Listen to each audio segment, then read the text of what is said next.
Are you kidding me? How can you be so spineless? The law is on your side. Public decency is on your side. Just say something. Reading the pathetic downfall of the main character who share my name, I scoffed, my voice dripping with pity and contempt. Okay, fine, you get stabbed to death the first time around. Whatever. But you get a second chance, a complete do-over. And when the other guy practically breaks your jaw, your only response is a cold smile? What? Are you trying to freeze him to death? And the best part, your ultimate revenge is to just walk away and watch them torture each other in a miserable life. What if they actually end up happy? Then you're the joke. Why would they give a second chance to a loser like you? I'd stumbled across another one of those rage bait stories on my feed, and it was so infuriating I thought I was going to have a heart attack. The protagonist, Ethan, is a brilliant young fashion designer, the Doormat version.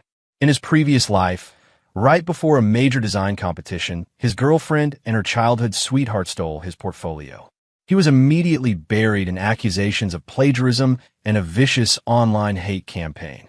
But the girlfriend, Jessica, worried that Ethan might make a comeback and stand in the way of her sweetheart's rise to fame, decided to finish the job. She deliberately leaked Ethan's schedule for the competition, using a sob story to whip up online mobs. An enraged follower cornered Ethan and stabbed him to death with a fruit knife. He opens his eyes, reborn before the competition. Ethan decides to wall off his heart and focus. For the sake of revenge, he endures his girlfriend's mockery and the constant provocations and beatings from her lover, his only defense a cold, permanent smile. Everything is a countdown to the 14-day design competition, until his girlfriend's scheme to switch the designs is exposed, and her sweetheart misses his shot at the grand prize. Disgraced, the two of them have no choice but to move back to their dead-end hometown and get married. Their marriage is a miserable grind of bills and groceries. They have 2 kids and live a hollow, uneventful life. In their old age, they even win the lottery, forced to live out their days with more money than they can spend, regretting their youthful mistakes. You know, the thing you want most when you're young but can't have will haunt you for the rest of your life.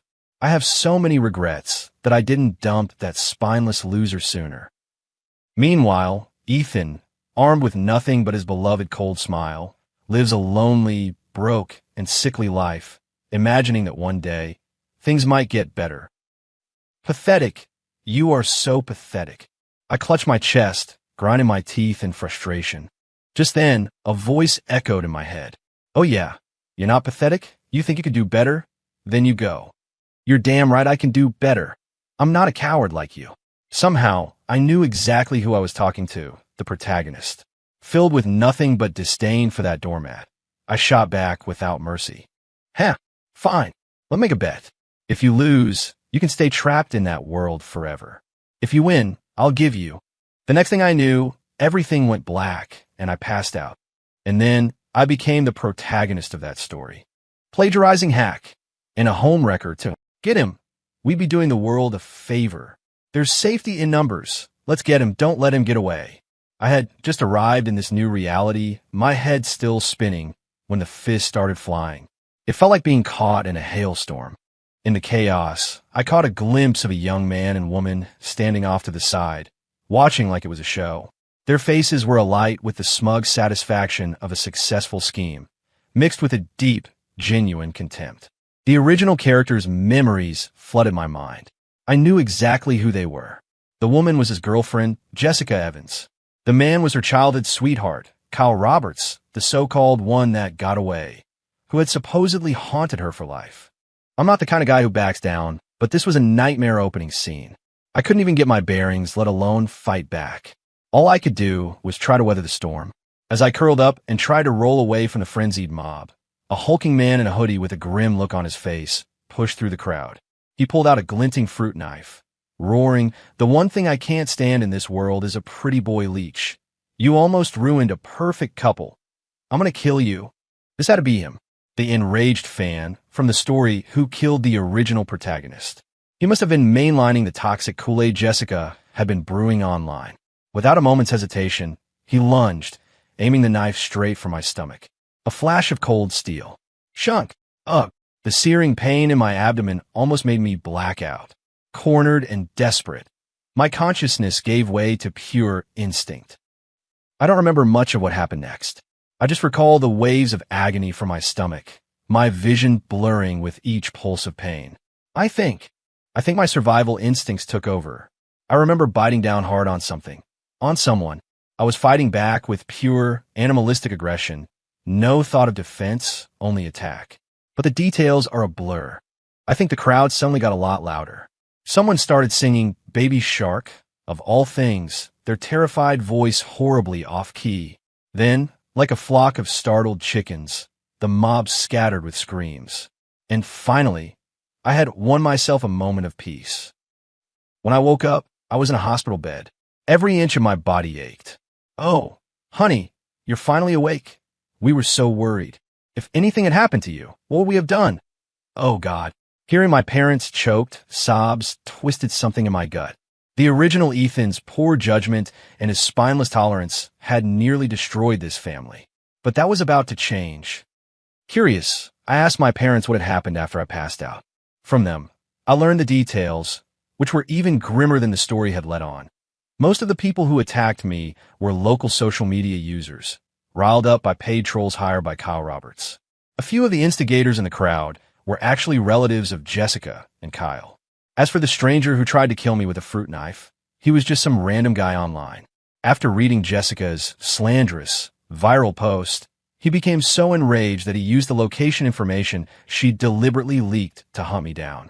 But in my unconscious counterattack, I had latched onto his neck and torn open his carotid artery. I had passed out from my own injuries.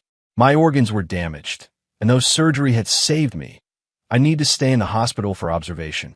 But he bled out and died at the scene. Jessica's tactic of leaking my schedule in a viral post was clearly malicious, but she probably never imagined it would lead to someone's death. Or, more accurately, she never imagined the person dying wouldn't be me, but the extremist she had incited. What she really didn't expect was that the guy had written what was essentially a suicide note before he came after me, laying out his entire motivation in detail. So, what was meant to be his righteous manifesto before committing murder became ironclad proof that Jessica and Kyle had orchestrated the whole thing. They had played themselves.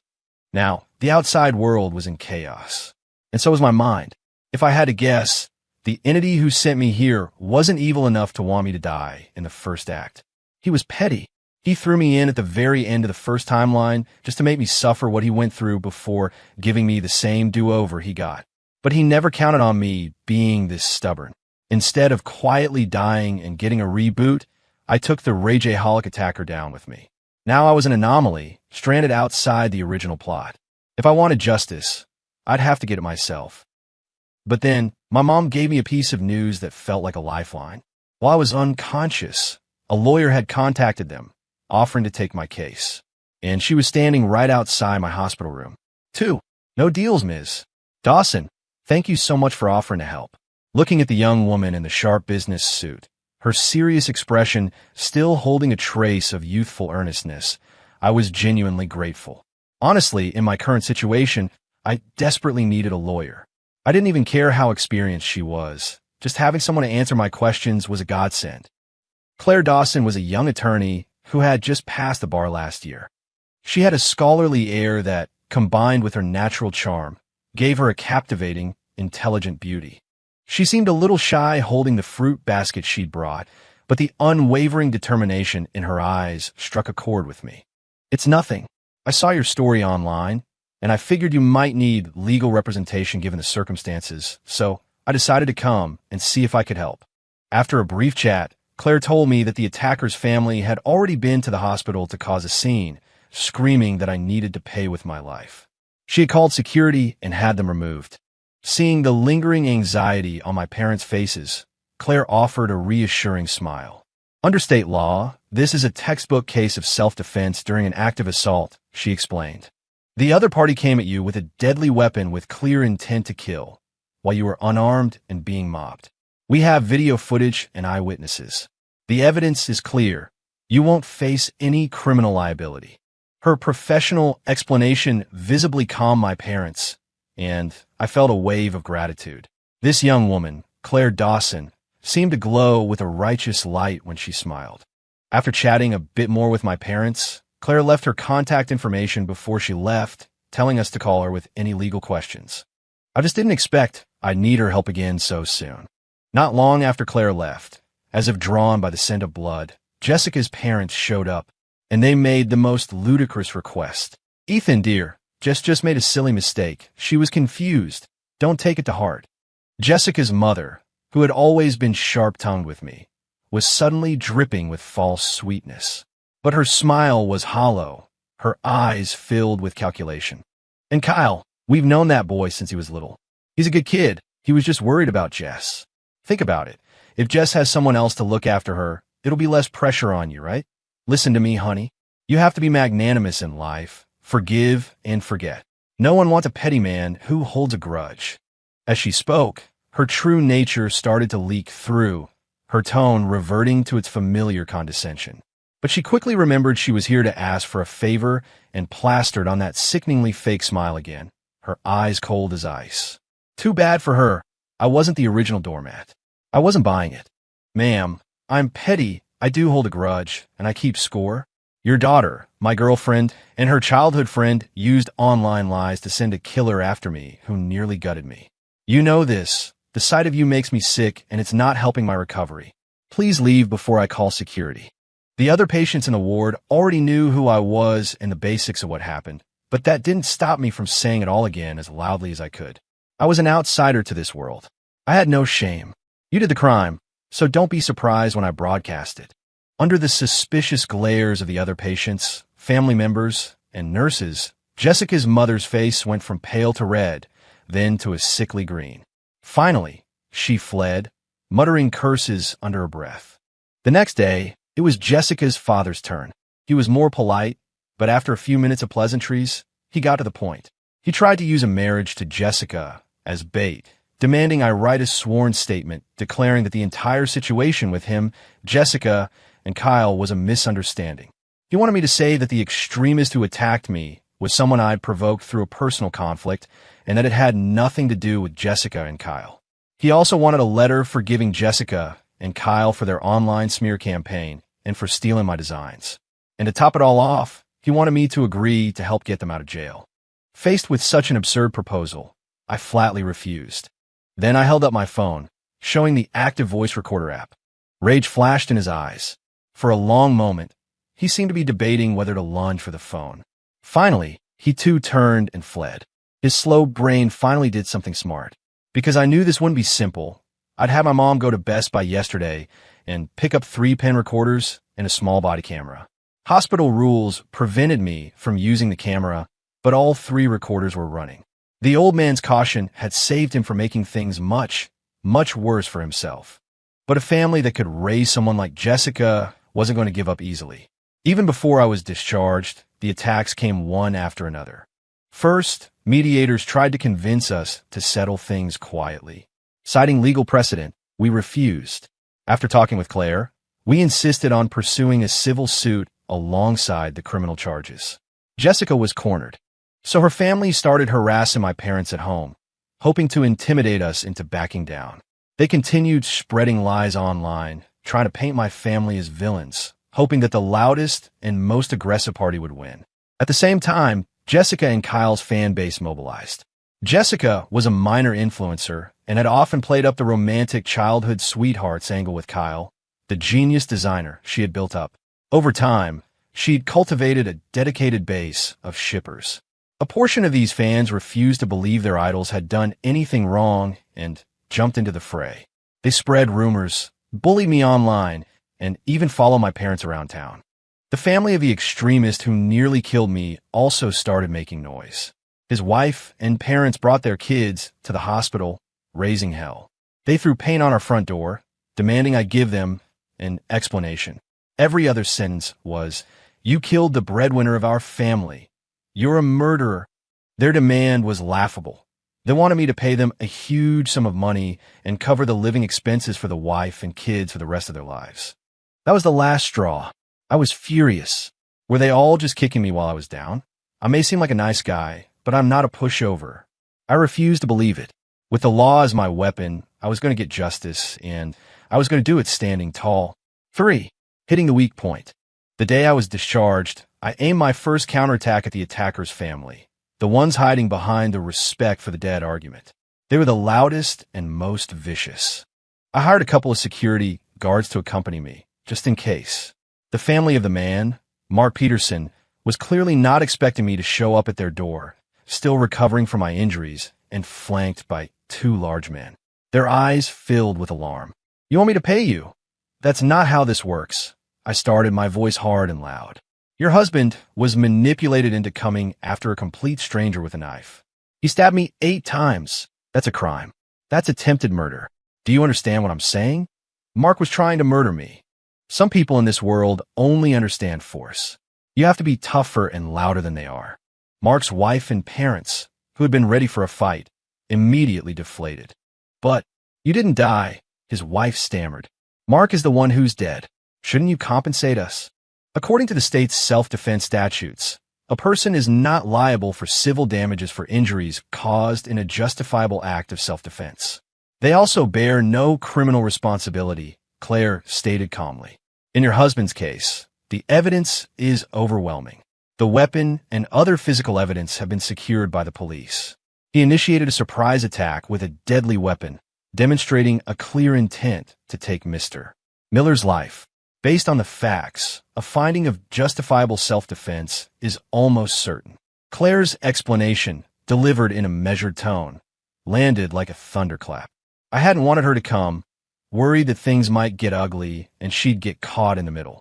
But when she heard my plan, she insisted on joining me, and I couldn't refuse her kindness. Seeing Mark's family about to argue with Claire, I cut them off. "If you insist on getting money from me, then let me lay it out for you," I snarled. "Your husband had a knife. I was unarmed. He tried to kill me, and I ended up in hospital. If I take you to court over this, you won't be getting a dime from me. In fact, you will be paying my medical bills. It's a slam-dunk case. Go ask any lawyer you want." Panic flickered across their faces. Seeing my opening, I pressed on, asking them who gave them the idea to demand money from me. As I suspected, it was Jessica's father. "You're being fools. The Evans family is using you as a weapon," I said, my voice rising. "I didn't know your husband. Why would he want to kill me? It's because of Jessica's viral post. Mark died because Jessica incited him. In that case, you should be suing the Evans family for wrongful death, funeral expenses, and punitive damages." I had done my homework before coming here. I laid out the facts, backed by logic. It's hard for a family to lose a loved one. I'm being generous here, pointing you in the right direction. What you do with that information is up to you. They had only come after me because they were desperate, grasping at straws. My showing up at their door with security, my unwavering stance, and my aggressive opening had shown them one thing. I was not a soft target. I was a brick wall. Combined with a clear, targeted explanation of their legal options, the family's expressions shifted from aggression to conflict. "You can start by negotiating with the Evans family," Claire added gently. "If you need it, I can offer some legal aid resources. They owe you this compensation. The law is on your side." Claire's words were the final hammer blow. The hesitation in their eyes vanished, replaced by a glimmer of hatred. I knew then that I had won. After we left, I looked at Claire, who seemed much more cheerful, and felt a pang of guilt. "I really can't thank you enough for all this," I said, trying to make my tone as sincere as possible. "But Ms. Dawson, I need you to understand that this is a huge mess I'm in. This legal battle is going to be long and ugly. Your career is just starting. Wasting too much time and energy on my case could hurt you." Claire just smiled. A complex emotion flickered in her eyes, but she didn't explain. Instead, she just confirmed our next meeting. I didn't know her real reason for helping me, but I owed her a debt I would never forget. Ethan Miller, always pay my debts. If I ever got the chance, I would repay her kindness. The war escalates just as planned. Mark Peterson's family began raising hell with the Evans family. His wife had even started consulting with Claire on how to file a lawsuit against Jessica Evans and Kyle Roberts for incitement to violence resulting in death through online defamation. But it wasn't all good news on my end. My former employer, likely pressured by the commotion from Jessica's relatives, put me on indefinite leave. The message was clear: don't come back to work until you've sorted out your mess. But it didn't matter. I was actually looking for more free time. It was a blessing in disguise. So, while I sent my old company a wrongful termination lawsuit gift basket, I used my newfound time to launch a methodical counteroffensive. Step 1. Start a YouTube channel and social media accounts. The theme? Documenting the entire insane legal case happening to me and educating people about their rights along the way. And of course, using facts to absolutely demolish my dear ex-girlfriend Jessica and her wonderful friend Kyle. I was still waiting for the official self-defense ruling from the DA's office. But that didn't stop me from sharing the publishable details of my case online, helping others learn from my mistakes so they wouldn't fall for a sociopath and nearly die for it. I shared my entire process, collecting evidence, preparing documents, and navigating the legal system, hoping to help others in similar situations. I also publicly announced the targets of my first wave of lawsuits. Jessica's relatives who had harassed my family, spread lies, and cost me my job, and the most vocal and vicious leaders of Jessica and Kyle's fan club. I honestly couldn't understand how these people could be so brazen, as if the law simply didn't exist. Jessica's relatives had broken into my parents' home, smashing things and threatening them, thinking they could scare me into silence. The fan club leaders were even worse, coordinating attacks across every platform, creating hateful memes, photoshopping my face onto grotesque images, and posting RIP comments on my and even Claire's accounts. I heard one of them was even trying to put a hit on us on the dark web. Did they not realize my family was now wearing body cams and had recorders on them at all times? Did they not know about screenshots and screen recordings? Especially the online trolls. Their lack of basic internet security was astounding. Many of them were harassing me using their real names. They saved me the trouble of doing any research. I have no idea how they could be so vile and shameless. As I gathered evidence, I started to feel a sense of mission, a duty to bring them to justice for the good of everyone. A straightforward civil suit like this takes about 3 to 6 months to resolve, maybe 6 to 18 months for more complex cases. My mindset was victory or death. I was going to wield the law like a sword and cut down these monsters. Time was not an issue. I had the energy and the resources to outlast them all. At first, neither Jessica's family nor the fan club took me seriously. They thought I was just grandstanding. Instead of backing off, they doubled down. One of the main trolls even posted a video of himself holding up his driver's license, shouting, "Ethan Miller, you think you're so tough? I'm right here. Come and sue me." Since he asked so nicely, I added him to the first round of lawsuits. Their arrogance lasted for 2 more weeks. Then, Claire and I went live on YouTube. We showed our audience the official ruling declaring my actions as justifiable self-defense. We displayed a mountain of compiled evidence and announced that we would be filing the civil suits against Jessica's relatives the very next day. We then, still on the live stream, used the court's e-filing portal to submit the initial complaint against the fan club leaders and the troll who had so graciously volunteered. The entire process was completely transparent. My and Claire's followers went wild. Ethan is actually doing it. Jessica's relatives and the fan club members who were watching were stunned. Oh God, he's not bluffing. By the time we ended the stream, my old phone was blowing up. Probably threats or people begging for mercy. Whatever. It was too late to talk about settling. That was a joke. Watching Claire let out a sigh of relief after we went offline, I felt a complex mix of emotions, mostly concern for her. Even after all this, the young woman had never told me why she was helping me, and she's never asked for a dime. But I knew how much it was costing her. Claire's law firm had already talked to her about her involvement in my case, even threatening to terminate her contract. Claire refused to back down, which was essentially a death sentence for her career at that firm. Simple words of thanks felt too cheap. I chose to show my gratitude through action. "You worked so hard. Your voice is hoarse. Let me get you some warm water. Then I'll check if the soup is ready. Didn't you say last time you preferred chicken and dumpling soup over beef stew? I made sure to get everything right this time. You have to try it." The young woman smiled and nodded. I went to the kitchen to put the finishing touches on dinner. At the same time, a single thought consumed me. I've come this far. There's no turning back. Even if it's just to give Claire the victory she deserves, I have to see this through to the end, no matter what. The war drags on. The typical timeline for a civil lawsuit goes something like this. Phase 1 is evidence gathering, which can take a while, and identifying the defendants and the correct court jurisdiction. Phase 2, the court reviews the filing within about a week. You pay the fees, and the case is officially on the docket. Phase 3 is pretrial preparation, which takes 1 to 2 months. This is when Jessica's family and the fan club leaders would get a special delivery from a process server. Phase 4 is the trial itself, which usually happens within 3 to 6 months of filing. Finally, there's the verdict, enforcement, and any potential appeals. Thanks to the kind and brilliant Claire Dawson, whose help and advice were invaluable, like suggesting we get some of the fans' online threats notarized as evidence. Even a legal novice like me could navigate the complex process. After that, I worked like a machine. The hammer of justice fell like rain, striking the lawless Evans and Roberts families and the extremist fans who believed that cruelty was strength and online harassment was a victimless crime. Because Jessica and Kyle's original crimes, incitement to commit murder, public disturbance, and copyright infringement, were serious felonies, their case was being handled by the state. The police had arrested the 2 lovebirds the day of the attack. They were still in custody, awaiting trial. All the frantic efforts from their families were just a desperate attempt to get me to lie on the stand to reduce their sentences. And the extremist fans? They just loved the drama, thinking that from behind screen, they were untouchable gods. If the original Ethan hadn't died, he might have actually caved, signed a bunch of false statements, and lived out the plot of that terrible story, going to jail himself, then getting out only to watch Jessica and her man live happily ever after. But they didn't run into him. They ran into me.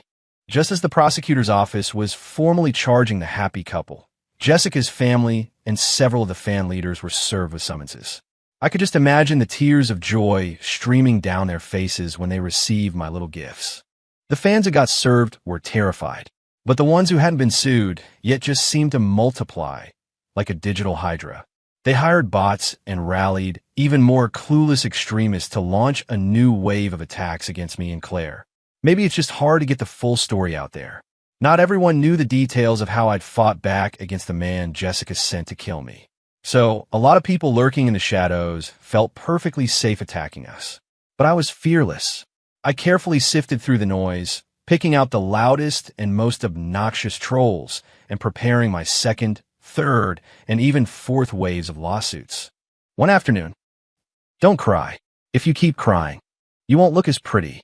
The cheesy line had barely left my lips before I wanted to slap myself. What can I say? I've been a hopelessly awkward guy in 2 lifetimes. I have 0 experience with crying women. Claire didn't say anything, just continued to cry softly. It was so strange. Just an hour ago, we were at a martial arts gym, and she was full of energy and laughing. Even when she told me she had quit her job to focus entirely on my case, she was so cheerful that I wondered if the stress had finally broken her. I never could have predicted this. When I told her how guilty I felt and that she should prioritize her career, she didn't cry.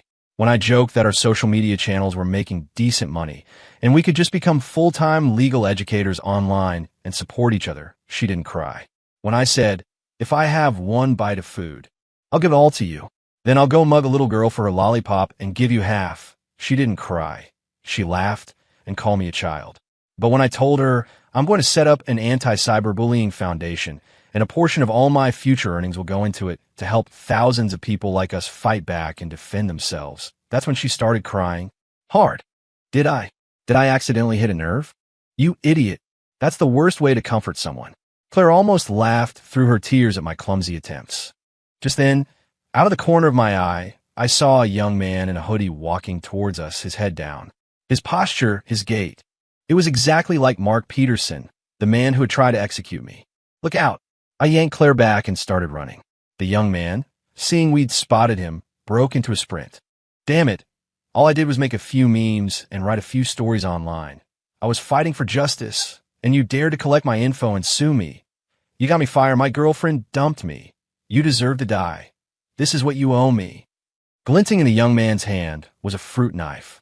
Seeing that Claire was frozen in fear, I shoved her out of the way, took a running leap, and delivered a flying kick straight to his face. From the moment I decided to fight back with the law, I knew I'd have to deal with threats outside the courtroom. The combat training I started as soon as I recovered was for this exact moment.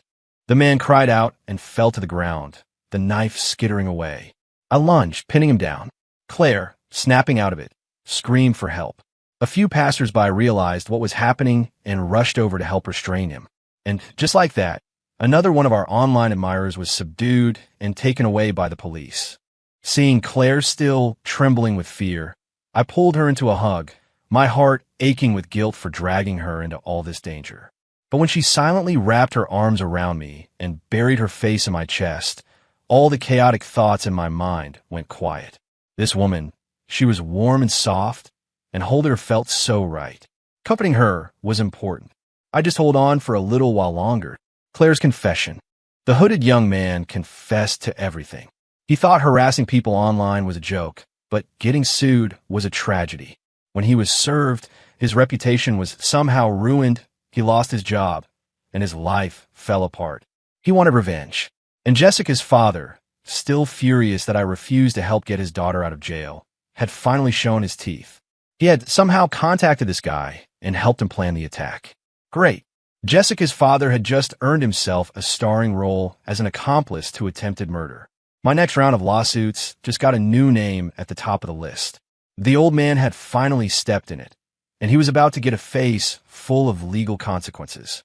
After that incident, Claire and I grew much closer. We hadn't officially defined our relationship, but we were already acting like a couple. Claire was a wonderful woman. The more time I spent with her, the more I saw her incredible qualities. Gentle, kind, thoughtful, brave, and strong. Maybe it was because of these golden qualities that she had offered me a lifeline when I was drowning. To have a woman like this in my life, I was the luckiest man alive. It never even crossed my mind to compare her to Jessica. Putting them in the same thought was an insult to Claire. The night we announced on our stream that we were establishing the Anti-Cyberbullying Foundation to provide free legal aid to victims, Claire was curled up next to me. She finally told me why she had been so determined to help me. It turned out that Claire had lost her parents at a young age and was raised by her older brother. And her brother had gone through a situation almost identical to mine. His wife, the person he trusted most in the world, had betrayed him for her adoptive younger brother. She used my brother's years of hard work as a stepping stone to destroy him. What followed was a relentless wave of online harassment orchestrated by his wife and her new partner. It took a long time for Claire's brother, with her help, to pull himself out of his despair and decide to fight back legally.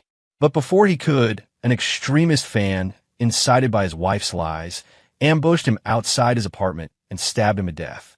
When I saw what was happening to you, it was like seeing my brother's past all over again, she whispered. But you're different. You're so much stronger, so much more resilient than he was.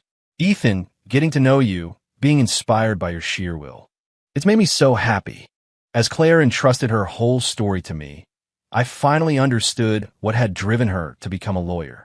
Looking at the lingering sadness in her tear-filled eyes, I pulled her into a tight embrace and made a silent promise. Our lawsuits continued. More and more of the once arrogant fans, trolls, and bots, either realizing the full truth and turning on their instigators, or simply terrified of the consequences, began to backpedal.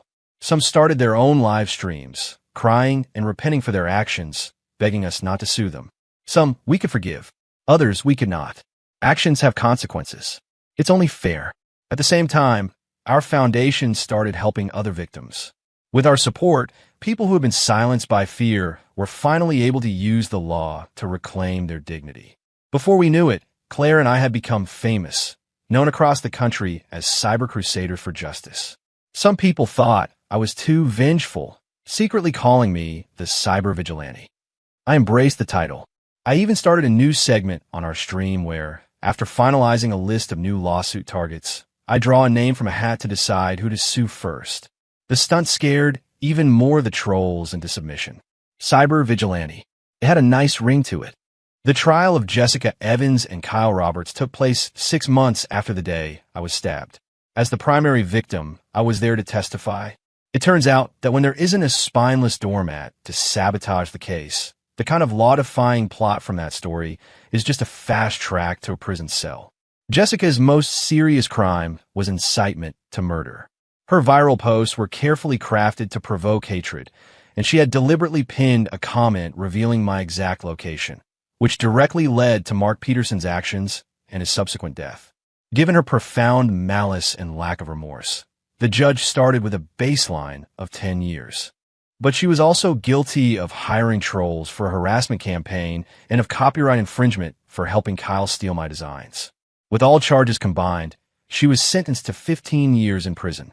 Her dear Kyle, who had been her accomplice and co-conspirator every step of the way, received the same convictions and was sentenced to 10 years. Ethan, you bastard. Why couldn't you have just died? All I wanted was to make life a little easier for Kyle. What's so wrong with that? You're so talented. He's not like you. Why couldn't you just help him, be a bigger person, and just die? As they were led away, unlike Kyle, who looked like a wilted vegetable, Jessica's screams were piercing, her eyes filled with venomous hatred. But what did I care? See you in 15 years, my dear ex-girlfriend. I'm walking out of this courthouse to go get a marriage license with my Claire. Hope you have a great time in prison. 7. The end. Jessica did not have a great time in prison, but she was apparently a model inmate. So after only 10 years, she was released. When she got out, her mother, now disabled, was there to meet her, pushing a wheelchair carrying an equally crippled Kyle Roberts. Kyle had gotten out after 7 years. He wasn't sticking with the Evans family for love. He was a disgraced felon with nowhere else to go. Jessica's father wasn't there. His picture was hanging on a wall at home. The reason for that involved another one of Jessica's old sins. Mark Peterson's family, struggling financially, had continued to harass the Evans family for money. But the Evans family, while guilty, had already paid court-ordered damages in the wrongful death suit. You can't keep demanding payment for the same debt. Eventually, the two families and their friends got into a massive brawl. The outcome was bloody. I won't go into the details. The post-prison Jessica felt none of her old affection when she saw her former childhood sweetheart.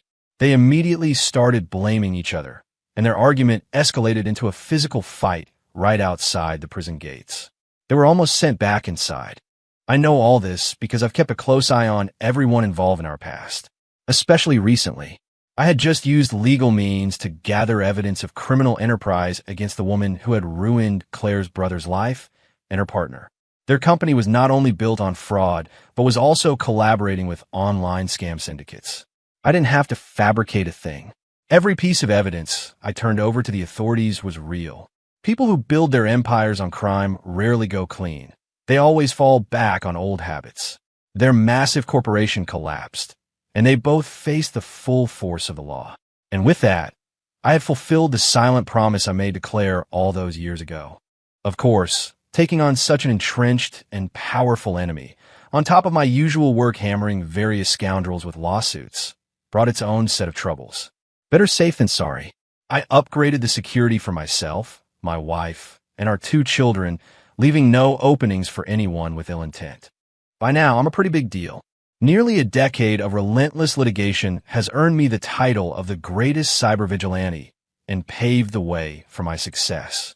Today, I have my own company. I support Claire's thriving law firm, and together we run the nation's largest private anti-cyberbullying foundation and legal aid team. Our work has even expanded to related fields like school bullying and domestic violence. I'm a busy man. Years ago, when a hooded man with a fruit knife came at me, I had to kick him myself.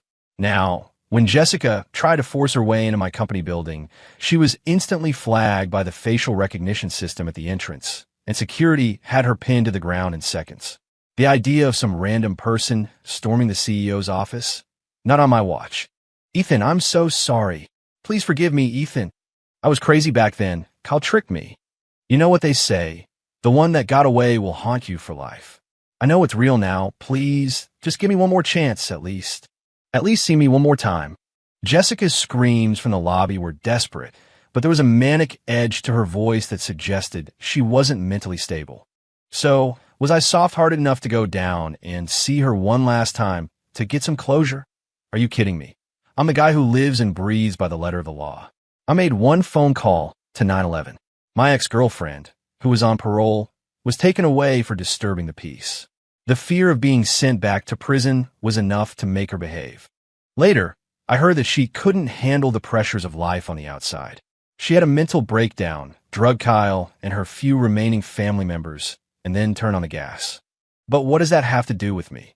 I have to finish planning this week's trip to rural communities to give legal literacy seminars. My wife and my 2 kids need me. Every day is a bright new day, and I'm a very busy man. This life, with Claire by my side, has been happy and fulfilling. 8. Bonus chapter: you really did do better than me. You're a real man. Compared to you, I was a coward. But I keep my promises. Here's the gift I mentioned. In a daze, I heard that familiar voice one last time. And then I woke up. My phone was still lit up on my nightstand, displaying that same absurd story about the designer whose girlfriend stole his portfolio. The text seemed to have changed, but I had no interest in reading that garbage again. A strange sense of destiny urged me to get up and open the front door. My gift had arrived. I opened the door, and there she was. Claire, looking as young as I felt, waiting for me outside, her eyes shimmering with tears and her lips curved into a beautiful smile. In the next moment, we were in each other's arms, overwhelmed with the joy of knowing we had the chance to live our lives together all over again. Yendi,